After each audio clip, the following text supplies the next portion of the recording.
The manager of the Mets is Terry Collins as we play out the string. And the Mets did a nice job in Philadelphia, if anyone was noticing. They got a lift from David Wright coming back, swept the series, moved ahead of him, which is what Terry told you a couple of weeks ago, and played very tough against the Reds last night, which is a very good club, a team that could get in the World Series. And, Terry, I tell you, the pinch runner is a fascinating thing. You remember Herb Washington, who was a track star, who really wasn't great, and Mike Marshall picked him off. He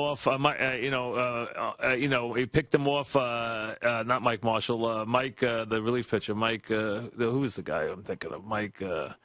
Who was the relief pitcher for the Dodgers? Came out. A guy pitched in 100 games. That was Mike Marshall, right? Mike Marshall, that's right. Mike Marshall picked him off at first base in the World Series. But that kid last night is a baseball player who is just blinding fast, huh? Very. He's very fast, Mike. And I'll tell you, I had a discussion with a good friend of mine from the Reds organization before the game yesterday who said he's got the guts of a burglar. So they worked on him on a couple of things. Because in the minor leagues he could get picked off, but they've shortened his lead to where he's very, very effective. And, if we execute the pitch out, we got a shot at him. Yeah, the pitch out was over the plate. Plus, I was surprised they used him with 2 out because it kind of negates their chances. They only really get one swing at it. If they put him out there with no out and wait for a chance, then he's going to get bunted over to third once he steals second, you know? Well, Mike, we said the same thing. With 2 outs, that's why we pitched out, because we knew he's got to go, because they can't afford to have, the second pitch of the inning popped up with him standing at first base. So we put the pitch out on. We just didn't execute the pitch out. But Travis has been throwing so good, it would have been an interesting match to see what would have happened. Absolutely, and you guys played them really tough last night. That was a good game. Well, we played them very tough. We just, fortunately Lucas had a couple of, RBIs, but, as we've seen so often, we're asking some young guys to step in a pennant race against a team that's playing very well, that's got a great club, and to produce some runs. But I think it's a great experience for these young guys to see how a real good team goes about some things during a pennant race. They have, I think, the most underrated player in baseball, and Brandon Phillips on their team. He doesn't get a lot of attention. What a good baseball player, you know that? Mike, on both sides of the baseball. And this guy loves to play. He enjoys playing.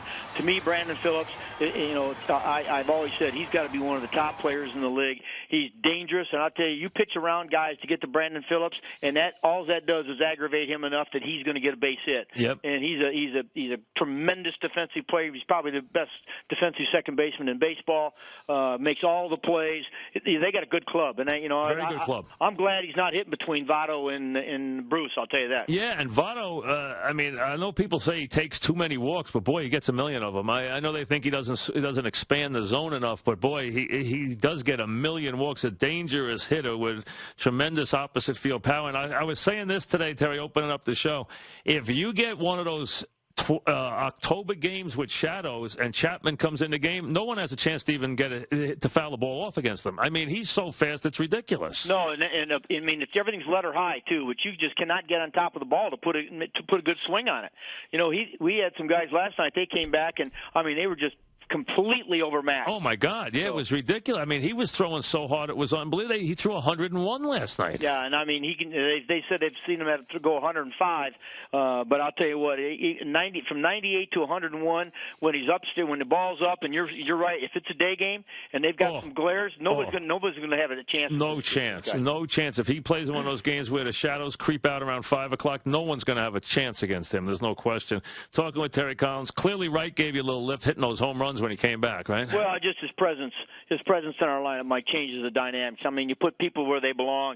They put Dan back in the second hole where he's real comfortable. And David's David. Of course, he kills the Phillies. He kills the Phillies in Philadelphia. He eats up right center field there.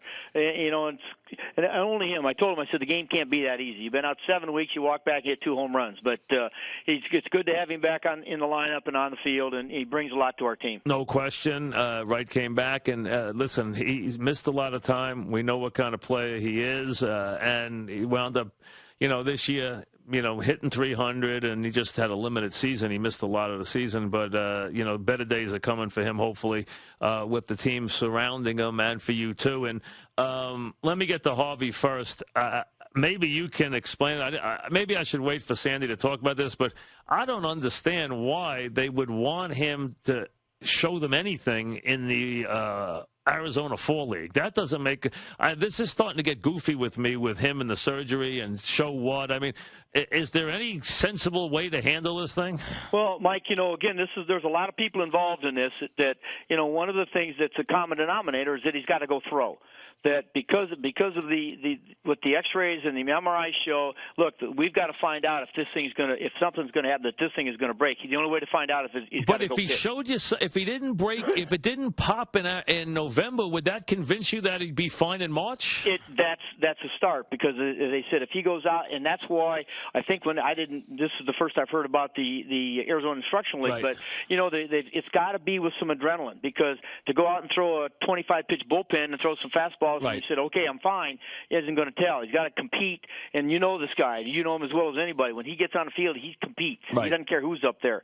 And then we'll know something. If the next day there's discomfort, there's irritation, then we've got to have it re-examined. If he's fine, then let's go through the wintertime. Let's rehab it. Let's do all the stuff that we talked about, and because they think it'll probably hold up.